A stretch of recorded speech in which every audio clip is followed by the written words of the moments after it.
Appendix 1. The Myth of Nature.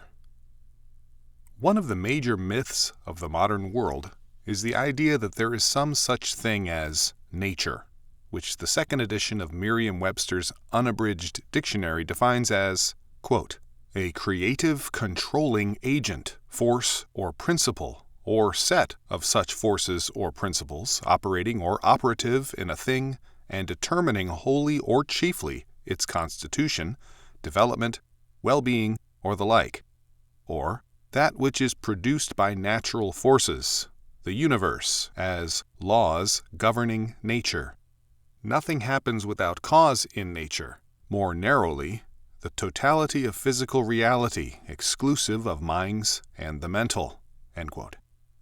It is one thing to say that the universe or creation exists.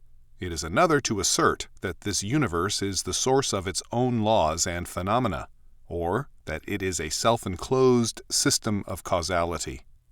The Bible has no such term as nature. It does not recognize nature as the source and cause of natural phenomena. Rather, it sees God directly and absolutely operative in all natural phenomena. There is no law inherent in quote-unquote nature, but there is a law over nature.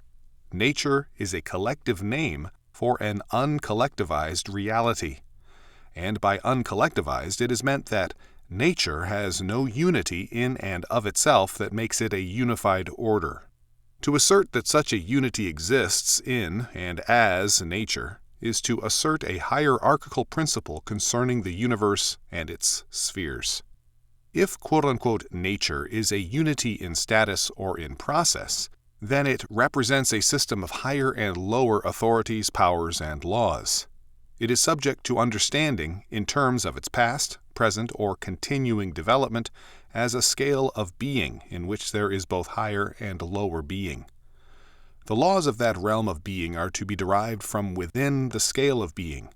If the primitive and lower is held to be more vital, then it is the true source of power and determination.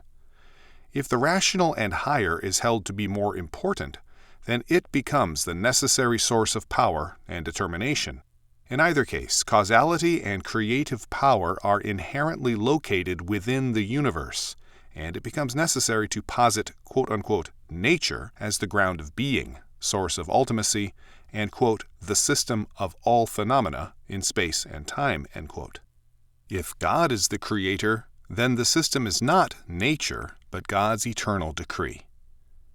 To rule out the traditional concept of nature means also to alter the traditional concept of the natural and the supernatural. In terms of the myth, the natural represents the normal life of a self-contained world system, whereas the supernatural is the intrusion of God's activity into that system.